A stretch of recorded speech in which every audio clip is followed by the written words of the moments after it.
Welcome to the Leaders in Payments podcast, where we talk to C-level leaders from across the payments landscape. We'll be discussing the products and services that impact the payment space today, as well as trends and predictions for the future of payments. We will also hear stories from our guests about their journeys to the top.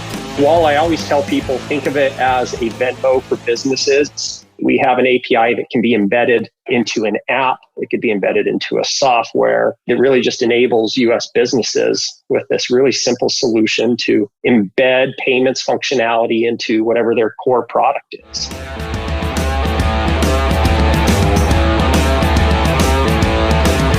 That was Brady Harris, the CEO of Dwolla, and he is our special guest this week. This is episode 99 of the Leaders in Payments podcast, and I'm your host, Greg Myers. And hey, before we get started, if you haven't heard, next month, July, is Women Leaders in Payments Month and is sponsored by American Express. Our first episode goes live on July 7th. Please go to leadersinpayments.com to see more information, including our lineup of amazing guests. A special thanks to American Express for being our sponsor. Now back to the show. Brady grew up in Salt Lake City, Utah. After high school, he went into payments in the Portland and Seattle area. He also spent some time in Atlanta and is now at the Dwolla headquarters in Des Moines, Iowa. Dwolla was originally a P2P product, but about 5 years ago started to focus on the B2B market. Today, they provide ACH transaction processing through an API to businesses and also power functionality for many other fintechs. They recently launched real-time payments and are looking to get into things like FX and crypto. This year, they are trending towards $40 billion in gross payment volume with approximately 100 employees. Brady has a passion for giving people the opportunity to grow and flourish in their careers. He also thinks people coming into payments or fintech should start with a sales job, which Brady says is sometimes a controversial viewpoint. We've got a great episode today, so let's get started.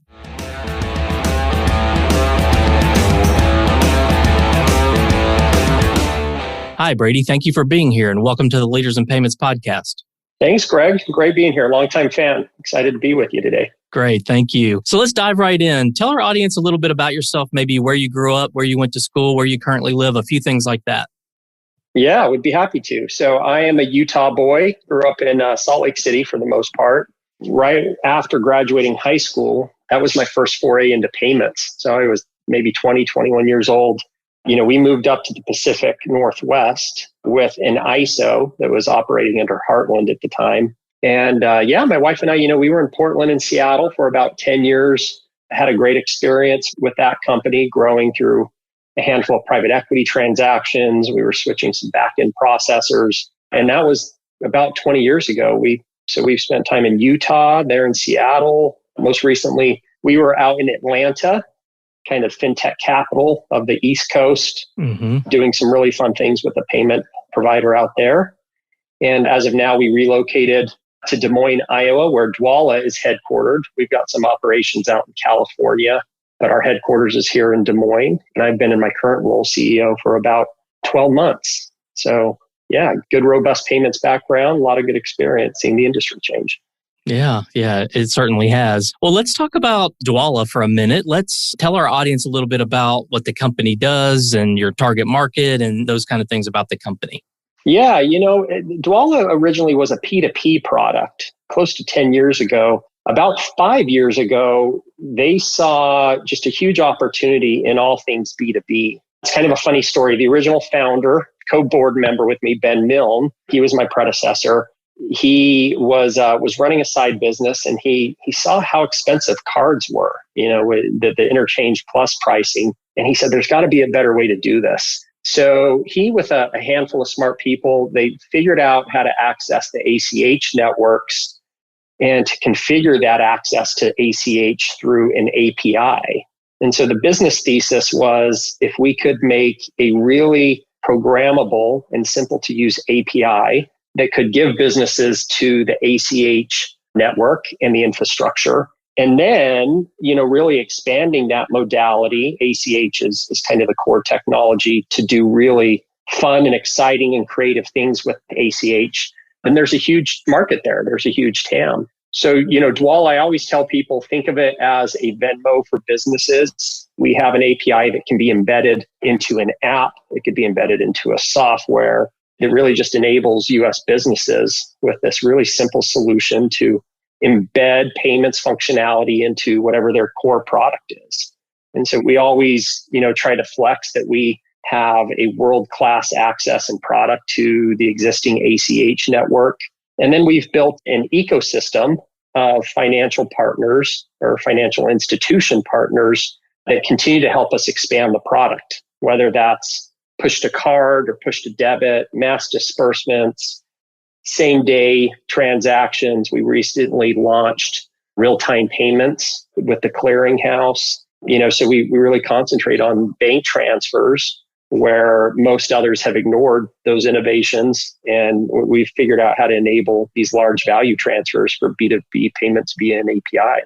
So that's really, I think, the most succinct description of what Dwolla does. Okay. And are there specific verticals that you focus on more than others? That's a great question. We're coming out of a recent fundraise. So if I sound like I'm pitching to investors, hopefully everyone's patient with me. It's the world I've been living in. Yeah, out of that fundraise experience, we got to know the business really well. And as we were asked that exact question by investors and potential investors, what we realized is we are really diversified when you look at our portfolio of businesses.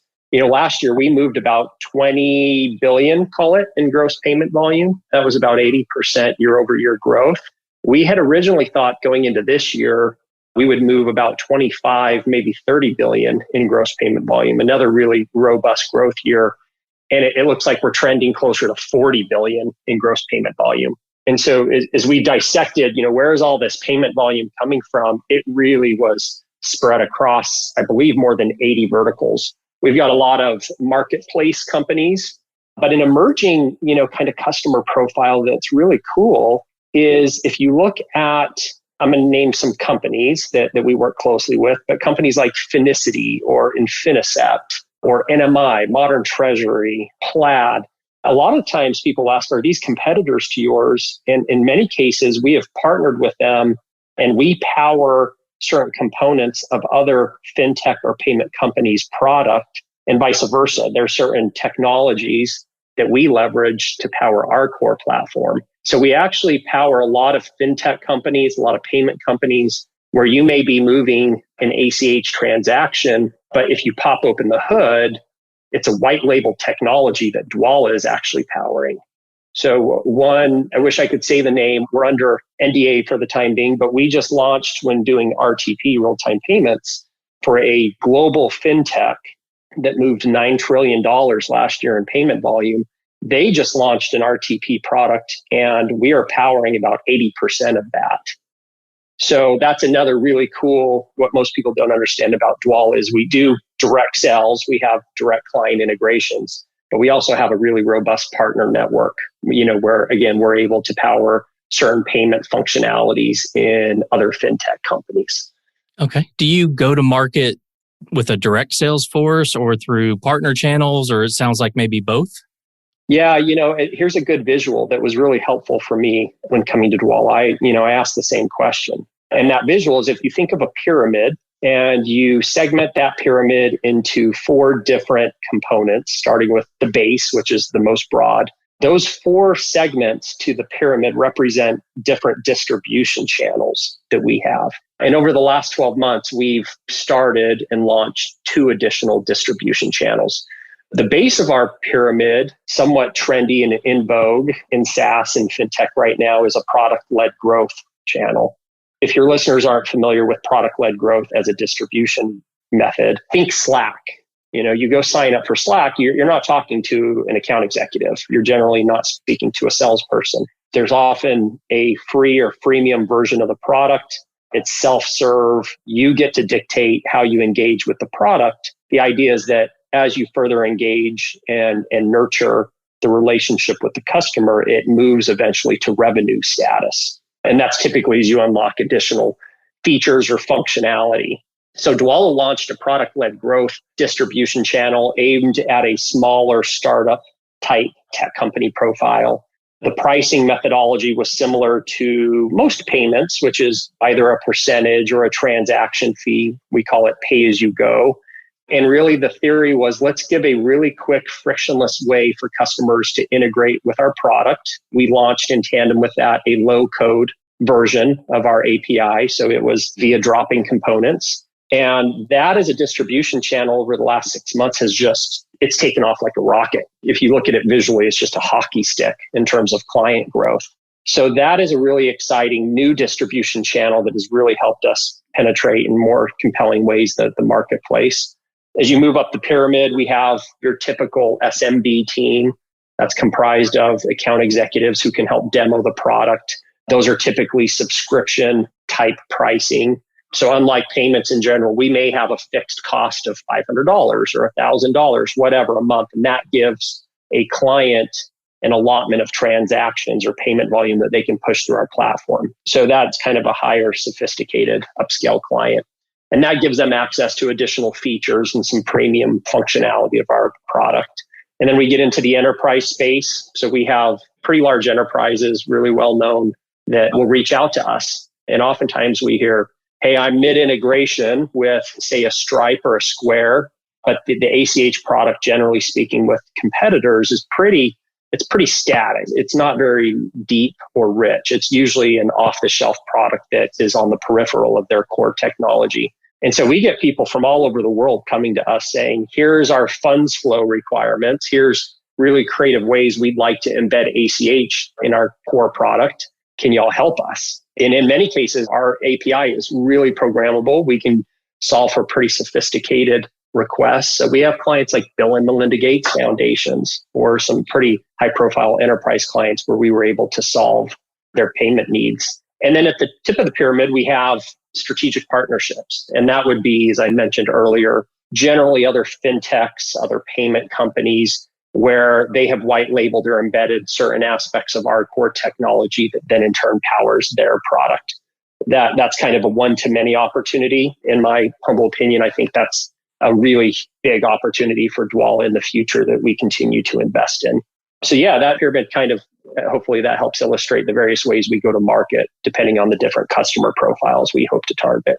Yeah, I think that's a great visual. One question about that. What do you think is leading to, or why do you think you're getting that hockey stick growth on the product-led strategy? Yeah, I'm going to hypothesize. And, if other Dwollans, I'm sure they'll listen to this and they're going to say, Brady, you're off. So they'll debate me on this. But yeah, I think it's more so a reflection of general consumer preferences out in the marketplace today. And what I mean by that is it's taboo to go to someone's home and to ring the doorbell without announcing yourself first. You don't want to talk to a salesperson when you buy a car. You order food and have them leave it on your front doorsteps. And so I think consumers are just generally looking for a frictionless self-serve model by which they can buy or engage with products or with services. So we give complete access to our sandbox. I think customers just like to come and play with our API, learn about the product, maybe start slow, pick up speed as they further integrate with different functionality. Our time to value metric, one of our core KPIs, is we call it days to go live. So how many days does it take for our average new client to do a full integration? Stripe, I've got some friends who are senior executives there. The most apple to apple comparison is they're about 180 days. So about a half a year to do a full integration. At this time last year, when we didn't have a fully stood up product-led growth channel, we were about 155 days, which we were fairly proud of. The most recent cohort of 2021 clients, especially coming through that product-led growth channel with a low-code configuration, they're averaging like 36 days. And in fact, we're seeing single-digit days the last few months. So frictionless experience. You don't have to engage with salespeople. The API is bundled up really nicely where you can code 4 lines of code versus hundreds, if not thousands of lines of code before. And I think that's just all kind of showing up in the business, and what we're seeing is client acquisition and payment volume coming out of that channel. Okay. And how big is the company, if you want to answer that by number of employees or something like that? You can, obviously, you've talked about the volume that's run through the company, but how can you answer it from a size perspective? Yeah, no, that's happy to answer that. So we have vanity metrics, and then we have what we call platform metrics that help describe the size of the business. Some of our metrics are things like revenue, obviously. The business is anticipating we'll grow by more than 50% top line revenue this year, and we're on track to do that. Employees, we're right around 100 employees. The really exciting thing about our headcount is we have about the same number of employees now that we had 2.5, 3 years ago, but the company has grown 3x since then. And so that's a testament that our technology is driving and absorbing a lot of our growth. We've really tried to scale the technology in a way that we can bring on a lot of clients, we can support them, customers can grow and scale with us, and we're not having to hire more and more people to meet that demand. Another really cool stat I mentioned is gross payment volume. We think we'll do around 35 to 40 billion this year. That'll be up from 25 billion last year. And then, things like new net user creation. So the number of end users that are using our product, we've been averaging about 1.5 million new net users added quarterly. And that's been about 3 or 4 quarters in a row. And then in terms of client growth, so how many clients that are signing up and using our product where it's in revenue status for the organization, I think we're about 60% year over year. So all really good growth, which I think is more so a testament of obviously an awesome team standing behind me, but there's just a lot of tailwinds in the payment space, as you know, Greg, especially B2B payments. So we were just positioned really nicely to capture those tailwinds. Okay. And you mentioned that you're looking at raising money. Is there anything around that you want to or can share? Yeah, we are just coming out of a fundraise. So we actually should be closing on that fundraise, I think this week or next week. It's our Series B1. We may be going back out to market depending on hitting some revenue growth targets we've given ourselves sometime next year. So that would be our Series C. But we've had a great raise. We have a handful of new strategic investors that will be joining and getting on our cap table. And then we've had continued support from some of our original investors all the way back to our Series A and Series B that continue to re-up in the business. The expansion, or what we call use of proceeds from that fundraise, we're going to some pretty exciting places like FX or international disbursements. We're doing exploratory on things like crypto capabilities. And then as always, we're just looking at, our core technology and how can we continue to expand the features and functionality, just to become even more, I think, robust on all things ACH. Okay. What would you say differentiates your company compared to your competitors out there?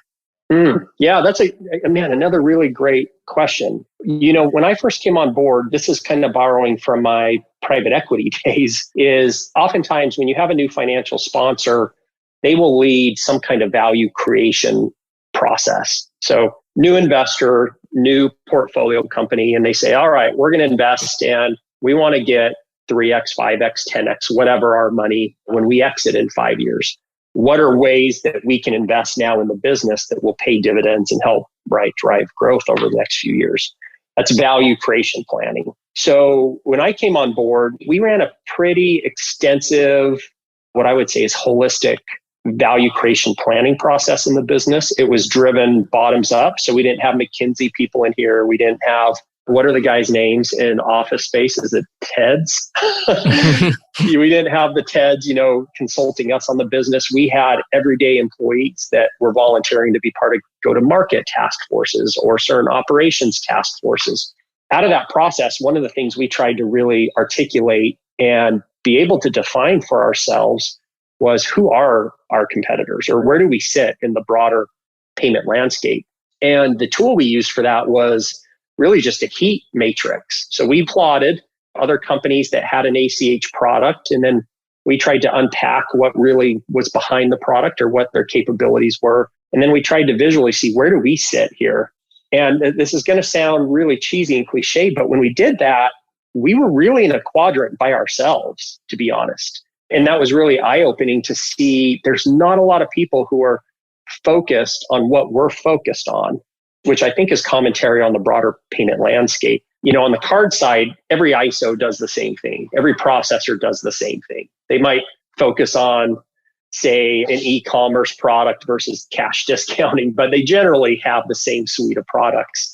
On the ACH side, there's so much less competition. And where we really stand out is, this, Greg, if you look at payments as a whole, on one side, you've got cards, right? Like you've got card issuance, you've got card as the payment rail. On the other side, you have ACH. And then in the middle, there's this huge TAM, this huge total available market that tons of customers, millions upon millions of businesses sit in that middle space where cards might not be the perfect solution for what they need as a payment product. ACH might have some limitations. And so they either use both of those modalities or they use one or the other, but it's not a perfect fit. Where we're trying to focus is not just in dominating ACH, but how do we expand our ACH capabilities to start to encroach in that middle TAM? In what ways can we use ACH to do what cards can do, but even better?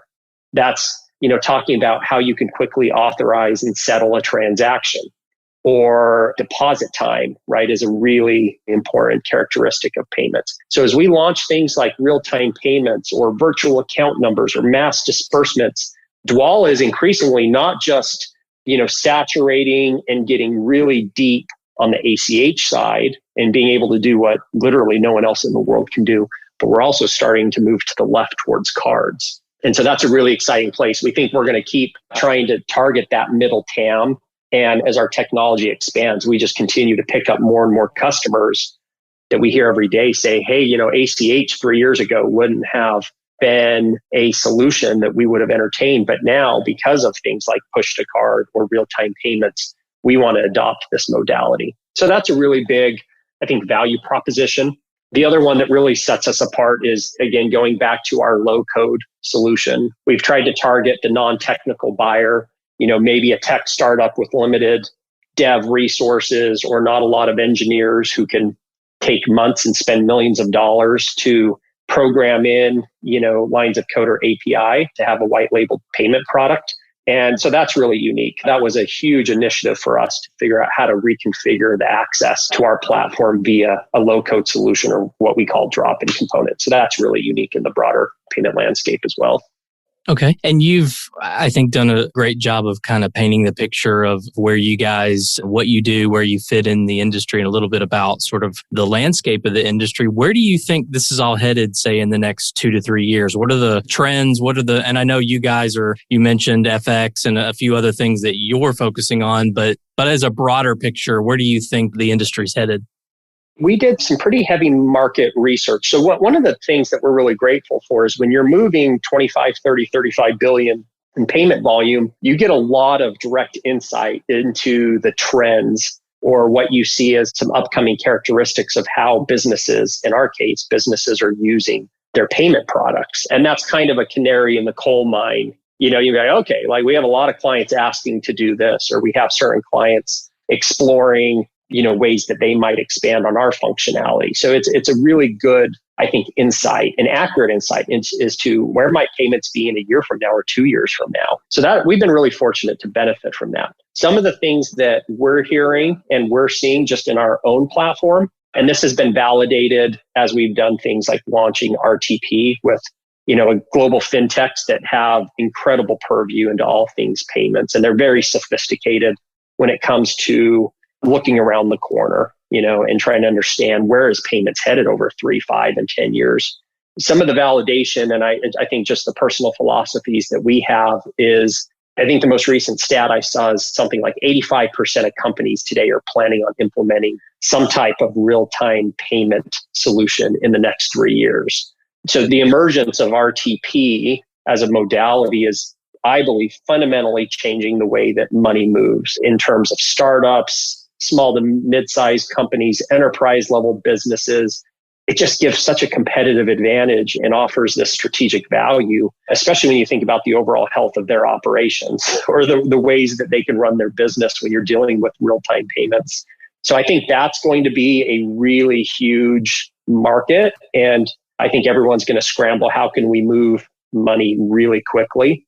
Thankfully, I mentioned Dwolla's positioned itself kind of on the forefront of emerging payments, especially with the flexibility of different payment options. So I think that's a really big thing. I also think, different iterations or evolutions of product-led growth is going to be a huge aspect of payments, meaning how can companies quickly, with minimal friction, adopt and integrate different payment technologies. And how can they, not just do it quickly with minimum development work, but what kind of programmable or customizable aspect is it to the product? Is it a really stiff, say, card product or ACH API that doesn't allow for a lot of customization? Or is it modular? Can you take this technology and can businesses or developers really flex and bend it to the unique needs that they have? And again, that's something that Dwolla just is thankfully in our DNA. And we see that increasingly as kind of that's a leading reason why we hear businesses going with us today. So I think that's going to be a huge part of the future as well. Okay. Well, let's switch gears a little bit and talk about you. And you mentioned earlier in the conversation about starting very early, very young into the industry with an ISO. Maybe walk us through your journey and how you got to be in the role you're in today.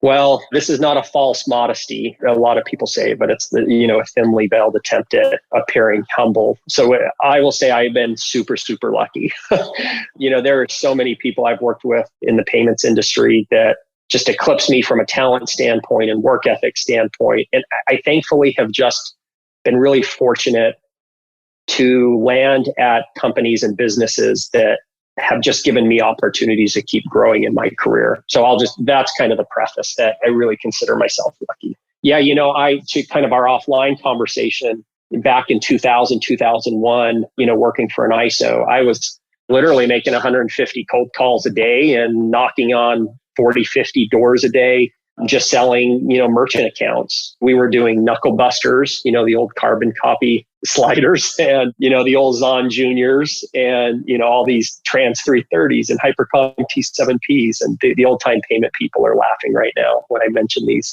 And that, that quickly, about a year and a half of selling and building up a residual and just, really learning the card side of the business, I moved into a management role. That was my early 20s. This is in Seattle, Washington. And before I knew it, I was 24, 25, and I was running several branch offices. And again, about a year, 2 years later, I was running the entire west side of the country, or west coast of the country, rather, 10 or 13 offices.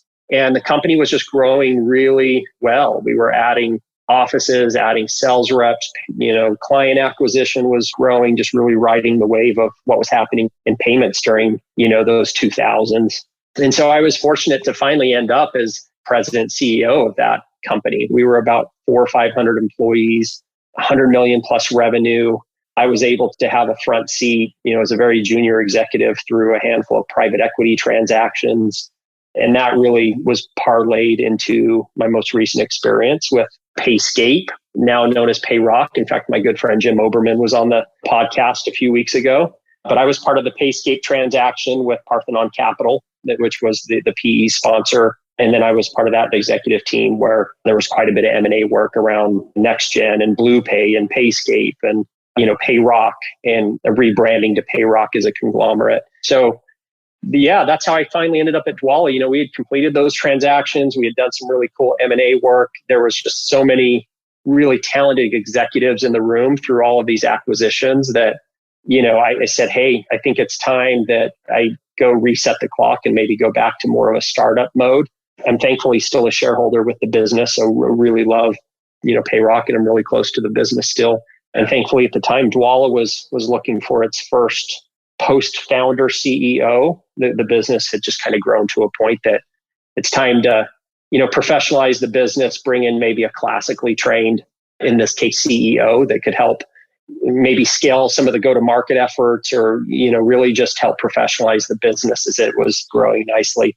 And that's how I got my in. So now we find ourselves in Des Moines, Iowa. How do you like the Midwest? Oh, well, we've got some Dwollans, I think, listening in. So I got to be careful. They accuse me of being critical of the Midwest, certain aspects of the Midwest. I'm sure you know this, after you live in cities like Seattle, and I spent a lot of time in Dallas, and obviously Atlanta is the Los Angeles of the South. It was a little bit of a culture shock in mostly good ways. My commute in Atlanta to the financial district was 13 miles from my home, but it was an hour and a half driving. Oh, yeah. So, yeah, being in Iowa where I can be from where we live to our headquarters in downtown Des Moines, I think in 15 minutes has been life-changing. But really great culture, obviously great people. Yeah, we've really enjoyed the change of scenery. So yeah, I like to ask that because personally, I've been in Pittsburgh, Pennsylvania, Birmingham, Alabama, Boulder, Colorado, Dallas, Texas. So I've seen several different cultures and different places around the country. And I always tell people there's good and bad in every one of them. Right. If Des Moines gets snow, but your summers are probably wonderful. So you have to take the good with the bad. You're totally right. We should talk offline on Birmingham. I spent a lot of time down in there. So yeah, you're totally right. There's pros and cons. I think it's, as an individual or as a family, what do you value the most? And hopefully you can find a geography that supports that. Right. Well, what are some things you're passionate about? So maybe pick one thing that's business related and one thing personal related. That's a great, insightful question. My wife always accuses me of not having any hobbies. She's like, man, like you get off of work and you read Stephen Covey's 7 Habits of Highly Effective People, or, I'm reading the latest management book. I need to work on what am I passionate about on the personal side. I like most people, I love traveling. I love trying new restaurants. My wife and I are avid runners, all the normal things. We have 4 kids, so we're really busy raising those 4 kids. But on the work side, I think I really truly consider myself so lucky and so fortunate in how I've been given maybe professional opportunities to step into roles and take on more responsibilities where truthfully I wasn't qualified in, if not most or maybe even all of the various promotions during the years. I always felt like I was capable, but I was, from a credential standpoint, I never was entirely qualified, right? Just in terms of my pedigree. And so as I was given these opportunities to maybe step up and take on more responsibility or to be challenged, I've always really valued and appreciated that because that's given me space and a path to keep growing in my career and to keep learning and to keep meeting people that, make me a better person and people that I'm surrounded by that I want to aspire to be like professionally. And so when I look at Dwolla, one of the things that really stood out to me and was important is to what degree could we create opportunities for people to grow with the business or to take on responsibilities or to further develop themselves, just because it's been such a big part of my career. And thankfully, Dwolla, it's growing at a rate that just as the business grows, we have a lot of opportunities internally for people to grow. And I would say I'm passionate about that, or minimally, it's really important to me and I really value it. Just being able to take someone who maybe is a little green or not entirely qualified, but they're capable, giving them that space to grow and then just seeing people really flourish and grow into these roles and to take on more responsibilities. Super cool to be able to be part of that.